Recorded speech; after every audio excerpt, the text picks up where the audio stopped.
Konnichiwa! Let's explore Japan! And for today's video, let's go to Umi Hotaru! Nandito kami ngayon sa ilalim ng karagatan at kasalukuyang binabagtas ang tunnel papunta sa Umi Hotaru, ang isang napakalaking parking space kung saan pwede kang kumain, mag-shopping at mamasyal. At makalipas ang 48 years ay natatanaw ko na ang liwanag kung saan kami ay dadalhin sa aming patutunguhan.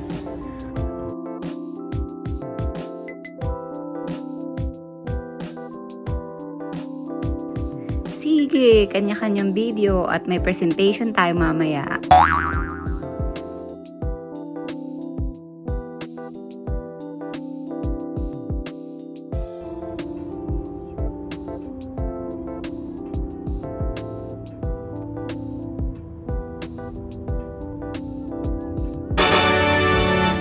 Oh my God! 500m先、国道409号右方向。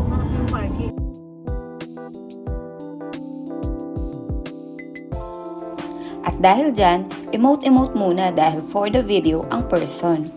Actually, sa mga oras na yan, ay napapaisip ako ng mga realizations like, mabilis pala talaga ang panahon. Tulad ng parang kailan lang, kakarating lang namin dito sa Japan. Tapos ngayon, in a week, pauwi na yung kasama ko. Ang rami pa naman sana namin gustong puntahan.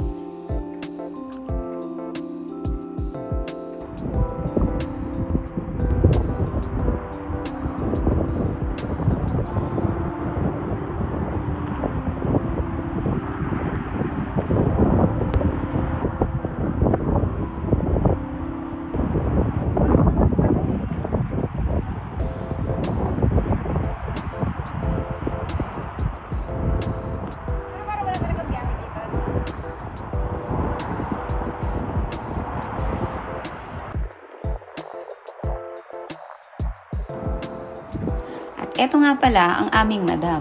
Wala yang uurungan basta rampa ang usapan. Di naman halatang wala pang tulog, di ba? Di bali nang walang tulog, wag lang walang gising.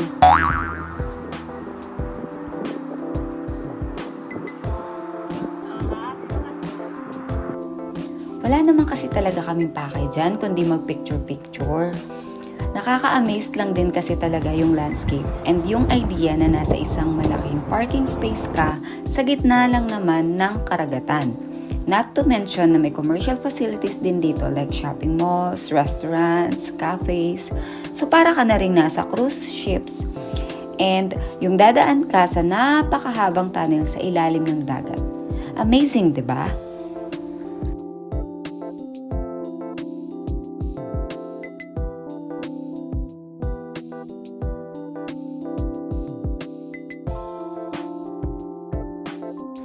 By the way, Umi Hotaru is located at the midpoint of the Tokyo Bay Aqua Line, a suspension bridge connecting Kisarazu and Kawasaki in Japan.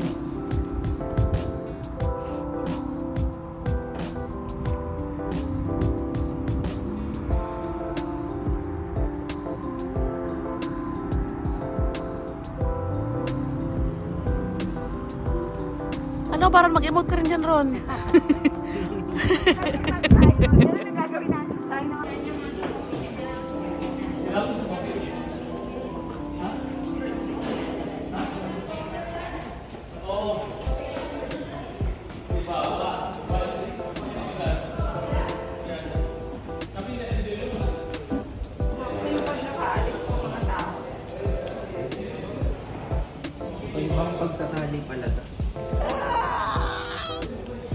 At dahil napagod kami kaka-emote at kaka-post, nagmerienda muna kami.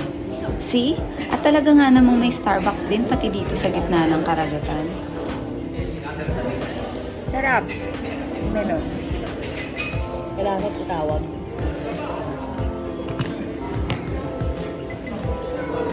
Oo, nauna ako na makainom kasi ng init na doon.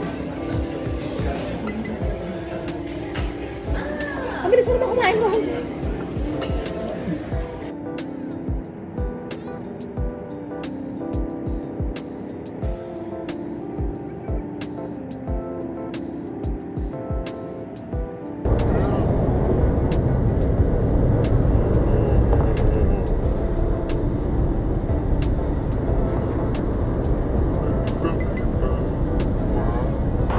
Tama na yun.